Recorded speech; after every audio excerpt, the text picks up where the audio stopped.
My husband has been starting to gross me out lately, and now it's getting to the point where he can't even remember 70% of our conversations about how he makes me feel, and I'm starting to feel like I just want out of this marriage. I, 40F, and my husband, 40M, have been together since high school.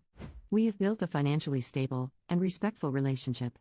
He is a great father and role model to our young children. He does equal share around the house, laundry, cooking, parenting, etc. Over the past 3 to 5 years, I'm continuously finding him less and less attractive. We've been to counseling together over this.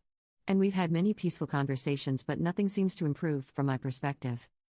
I'm going to list a few examples, and before Reddit jumps on me saying these things are stupid, please understand we've been together for a long time, and all the little things eventually snowball into big things. He forgets about 70% of our conversations. I'm having to give him reminder receipts on everything we've talked about. He snores while awake, literally. His face and hair smell so bad, to me, anyways. I'm pretty sure it's just his bodily oils.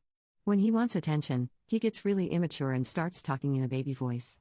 He leaves boogers and skin flakes and slash around the sink. I could go on with more examples, but let's not keep you here forever. We have talked about every single one of these things, and more. If there could be a medical issue, he's been to a doctor. Everything is fixable, but it's not being fixed. I know I'm not perfect. But these things seem to irritate me to my core. I feel like screaming at the top of my lungs, bashing my head through a wall. That's dramatic, but I feel desperate. This cannot be the rest of my life. How do I get over this? Or what can we further do so we can live happily the rest of our lives? Edit, this is really blowing up. And I'm thankful for everyone's comments. Keep commenting. I think a lot of us are finding community, and can resonate with one another. Even in the disagreements, there's quite a bit of valuable information. There's a lot of actionable items I am considering as I plan my next move. More medical checkups/specialist appointments, therapy, HRT, big girl conversations, etc. Many balls are up in the air, and I will come back to do an update once I have the ducks in a row. Update. First, thank you to everyone who commented and took the time to share insight. I read as much as I could. As a newbie Redditor, it was pretty overwhelming. Just a few of my own comments. I do recognize I'm in perimenopause. I will be talking to my doctor about this. Even though the rage boils my entire being, I still remember how to be gentle, kind, and empathetic. I was never a raging batch towards him like a few suggested. I'm more forceful with my tone to truly get my message across. As many of you pointed out in the comments, I've let a lot slide in the past, which is how I've gotten here.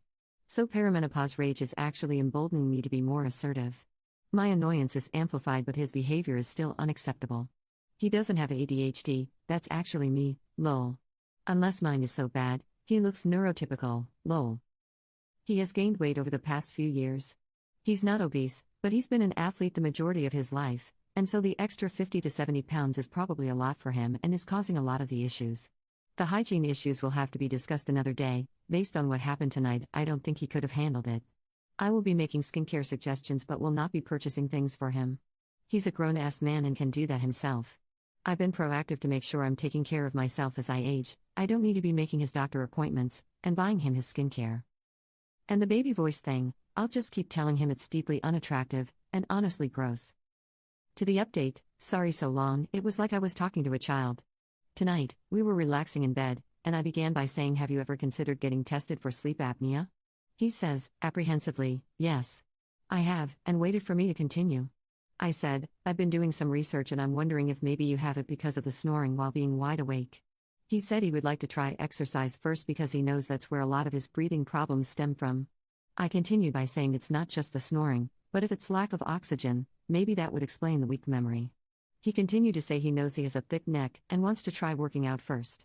I stayed quiet for a long time after this. Eventually, I said, you've been saying you want to exercise for a long time and it hasn't happened. It's fine that you want to get back into shape, but I'm more concerned about the lack of memory and I can't wait around for you to find time to work out. I feel like I can't have meaningful conversations with you. I can't trust you're going to remember them. He just kept going back to the exercise solution. So I said I'm grasping at solutions to present to you, hoping you'll consider something to improve this. This is a you thing now, and I can't do it for you. I've been giving you suggestions for a while, and now including getting tested for sleep apnea. Choose what you want to do or not, but I can't live like this anymore. It was quiet for a long time, and it was pretty obvious he wasn't really understanding the full scope of it.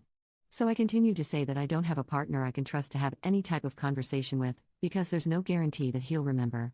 I try to have mindless conversation about plans that we have or about the kids, and when he proves again that he can't remember, it makes me feel even more alone. I told him I can't have a partner where I can't connect with or feel I can share important things with knowing I'll be disappointed and let down later. He tried to deflect by asking how often I thought this was happening. Let me tell you, if I was a violent person, now is about the time I would have ripped his eyeballs out. He seriously was not understanding the severity of this. I said, it happens enough that I try to give you a little, but when you forget I'm reminded all over again that you do this often enough. I'm angry all the time about it, is how often you forget. If you need that indicator, he acknowledged this. I asked him if he noticed the majority of our conversations over the past few years happen over text. I told him this is because I think if it's in writing, at least he can go back and reread it and remind himself. This is why I don't want to talk to him in person anymore. He deflected again by saying he thought we texted more because the kids aren't around and it's easier to focus and have conversation. He thought I wasn't talking to him in person because I'd rather be on my phone or reading. I told him I do those things because I don't want to talk to him in person. I finally said he needs to figure this out because I can't live like this. It's lonely and isolating. I can't talk about anything from silly, meaningless things to more serious issues. I need a partner who's stepping up for me and wants to have an integrated life. When I feel disconnected from him, it seeps into every other aspect of our relationship, and there's no connection happening anywhere because of this. I reminded him to choose what solution he wants to explore, but I won't be providing any more suggestions. This is a him thing to fix. And if it doesn't get it figured out, I don't think I can survive the relationship. I left it at that. He rolled over and didn't say anything. So, I guess, the decision is on him now. I hope my message was clear. I don't know if he'll actually pursue anything, but I know if nothing changes I am done with this marriage. I didn't truly feel how lonely I am until I was trying to express that to him tonight.